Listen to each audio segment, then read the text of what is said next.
it will look just like a little smoke ring because your eye is not sensitive to low light levels to color.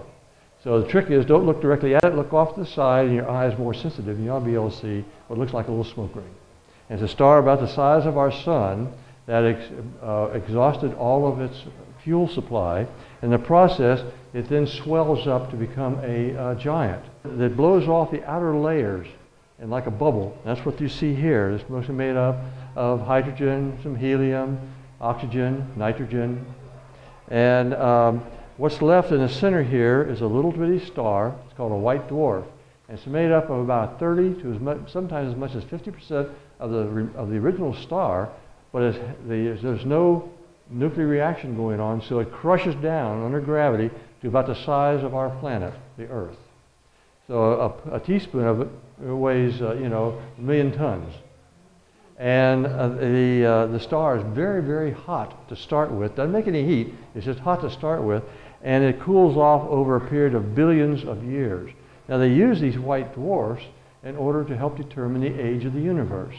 And interestingly enough, they've not found anyone that's older than 13.7 billion years. It's basically a night where people can come out and look through several of our telescopes. Dyer Observatory was a research observatory that did some public outreach.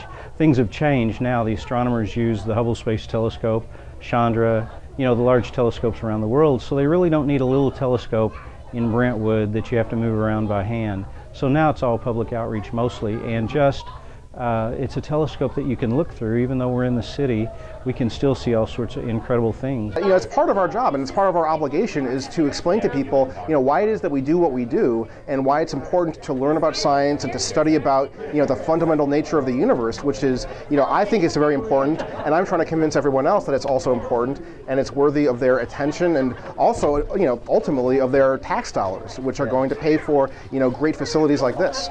If you try to come out on a public night, it's really tough to get in. We do reservations online, and about the first hour that we open up every month, we're completely sold out. So that's not the best way. The best way is just to get a group together, you know, have one of your professors call us and say, hey, we want to bring a group out, and we will do that. We'll make special considerations for Vanderbilt students. Looking through the eyepiece of the telescope is just, there's a feeling that's just incomparable. And it really gives you a sort of a sense of wonderment about the universe that I think is still very valuable.